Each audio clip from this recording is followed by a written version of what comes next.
at Absolute Wonder Woman #2. And you would think, okay, after the last issue, which I still maintain was really boring and I didn't really get it. I thought, they could have done a lot more, but they didn't. You think, well, okay, it would try to get better because some reason it would try to get better. I mean, Kelly Thompson is not the best writer in the world. Never even not even a really good writer, to be honest with you. But you would think that she would learn from that and try to somehow improve. But that doesn't actually happen because this book just gets as bad as the first one. It's some really weird art.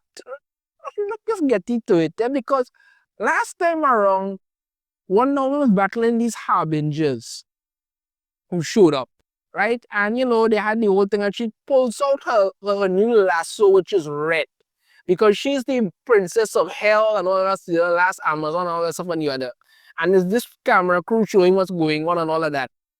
And she has the lasso there, and she's fighting with this giant, with this Harbinger-Prime, all that. And every time she gets with the lasso, it burns apparently. But again, you see her barely using some kind of little magic. I think she could have used a lot better, but she doesn't seem to get it. Now, the thing about it is that this lasso is called Nemesis. And apparently, this thing works like, basically, it's like Ghost Rider's penance here or his chain like that. Once it gets on you, you literally burn from all the sins you've committed there. So every bad thing that you've done, this lasso causes you to burn with it. Right? Literally burn with it. And he's holding on to this Harbinger thing. And the Harbinger is screaming, release me. And she's telling the Harbinger that, the Harbinger-Prime that, the only way she's going to release Harbinger-Prime is if is that, it has to leave. As a witch, it has to leave. And what happens? Harbinger-Prime was like, okay, yeah, no problem. I'm gone. And then they all just leave. That's it. That's the end to this big battle. You just basically told Harbinger-Prime, you know what, time for you to go, because I have this lasso on you. And Harbinger-Prime is like, you know what, enough of this. It's been a long day. We out. And them just gone. That's it. No big battle, no massive thing, no seeing her cut them down. See, they use some really impressive magical powers. Nothing. You just throw a lasso on the thing, tell it time to leave, and it's like, you know what? They getting long, I getting fed up. Like, we bounce, boys, and that's it. That is it. All that for just that. So yeah, they just up and leave, and then out of it, while she's standing there on the show, look, like I say, every time you get these up close shots of people, they look weird, like really, really weird. You see her standing on the show, and then like Steve Trevor just walks up to her, and yeah, he's there, right? And then we get this flashback back to hell. You see, Diana is walking on the beach, I guess, and who's washed up on the shore? Steve Trevor. How exactly does somebody wash up in hell? I don't know. I understand that you're on an island called the Wild Isle, but it's in hell. So how the hell did he end up in hell? Washing up there? That doesn't make any kind of sense. Well, it's never explained at all. He's just there. I think that every time you get these up close shots of people, it looks more like an indie book than something that you would find in like a Marvel or DC book. It just looks more indie. So after, she tries to heal him and all kind of thing, and some Kraken or something tries to take him, and she saves him and takes him back to Cersei, her mother there, and she brings him in there, and she's, our mother bring the Cerberus fur. It's the warmest, and she's, what in the heck is his name? I found him by the shore. He washed up. I'm not sure. We're wet because the Hydra tried to take him. Yeah, so they're there, and it's like, she's put him in there and then he wakes up and he's all you know, he thought she spoke Greek, and she said yes the other time, and then he asked where she is, and she tells him that we're in my home. I live here with my mother Cersei. He's like, right, but where? And he's well, she's, well, this is going to be hard. You're in the underworld, and he's underworld, underworld. Wait, hell? Essentially, yes, and he's, I'm dead, and he's freaking out. And then every time you get this outpost on him, and they look weird, and he's just at the figure out thing, and I said I had to give him a minute there, and all of this stuff. And I don't know. And then, she's talking with Cersei, and Cersei's telling him, Cersei's telling her, give him time, Diana. It's quite a shock. And she's, why do you think he's here, mother? I don't know. Do you think it's a test or a trap or or a gift? And you could see how she watching him. So she done like, yeah, okay, we go and get some bum chicka, wow, how in hell going on, that kind of thing. What not? And then he calms down and tell him, okay, yeah, and you see she real blush and all that. And then they take a walk on the beach in hell, because hell is an island and stuff, and what's not and the other. And while they're walking, they're just talking about that stuff and thing, and looking at each other lovingly, and literally nothing has happened yet. I mean, she sent Harbinger-Prime away, and now nothing has happened here either. But that's only talking about, oh, you're very tall, and she's were of similar height, and that tall thing is gonna come back a little later on it. And they're just walking on the beach and talking and sit down and talking, and we never find out how he ends up in hell. We never find out. It's never explain any of that. We just know that he's in hell for some reason. So we get back to the present, and they're hugging, and she's all there about, oh, I hoped I would see you, but I never dreamt it would be today. And he's like, what are you doing here? And she's saving the day and all of that. And then she takes him, actually he takes her to see his commanding officer, because, he's in the military, in the Air Force, somebody, he's an officer. And we get to this general guy. And the first thing, see with this guy, he's basically just yelling at her. And this is what he's saying, endangering a massive number of lives with this insanity and without any military coordination, let alone approval. For all we know, you're in league with the damn thing. Incredibly convenient. You showed up the exact moment it did and are the only one that can stop it. Wow, ungrateful much, but that's where it is. And then he's like, explain that to me if you don't mind too terribly much. And this is I'm not talking about the height. For some reason, they basically keep portraying her as this giant woman. All I wanna do is see you turn into a giant woman, a giant woman. All I wanna be is someone who gets to see a giant woman.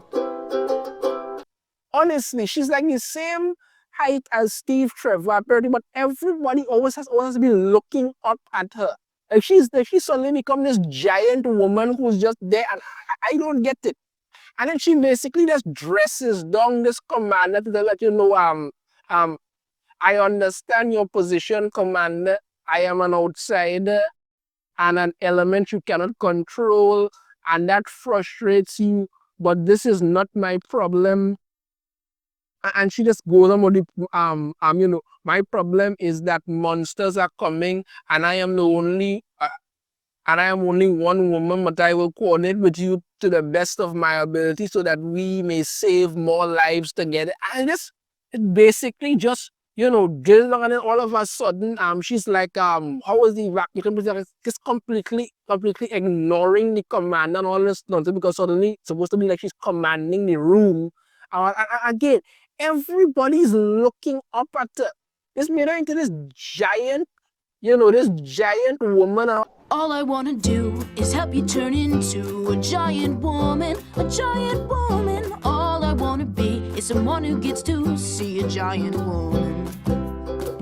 And she still goes on about how, but that was just a harbinger, and it was like a messenger of things to come exactly, and all of this stuff and all of that going on there. And she's talking about how this, and then she's a next attack is coming within the hour. It's just really boring again, and then you get another shot of her literally towering over the commander. Then it's like every shot she's like this giant woman. All I wanna do is see you turn into a giant woman, a giant woman. All I wanna be is someone who gets to see a giant woman. So what is going on here? Like all of a sudden, and then she just basically dresses him down again, and then she literally says, "I'll be outside feeding my horse." And one soldier in this book asks the one question that I'm sure everybody wants to know. What the hell does a dead horse eat? So I'm telling you. And she just says magic. And as you see her, it's really stomping her. She looks like a giant woman. All I wanna do is help you turn into a giant woman, a giant woman. All I wanna be is someone who gets to see a giant woman. I'm telling you, it's really weird. Really, really weird. So she's there feeding the horse magic, and we get to find out, the horse is actually Pegasus. It died, and she's controlling it now, all of that nonsense. But there's nothing going on in this book. Page after page of talking and her being a giant woman for some reason, and flashbacks to Steve Trevor washing up in hell. I don't know how in God's name that actually happens, because you're not even basically saying, let's do something new and give him like a new origin of meeting her. No, it's the same thing where he washed up on Paradise and the same thing he washed up here. That's it. And there's nothing new. It's another really boring book. That's all. This page after page of them talking,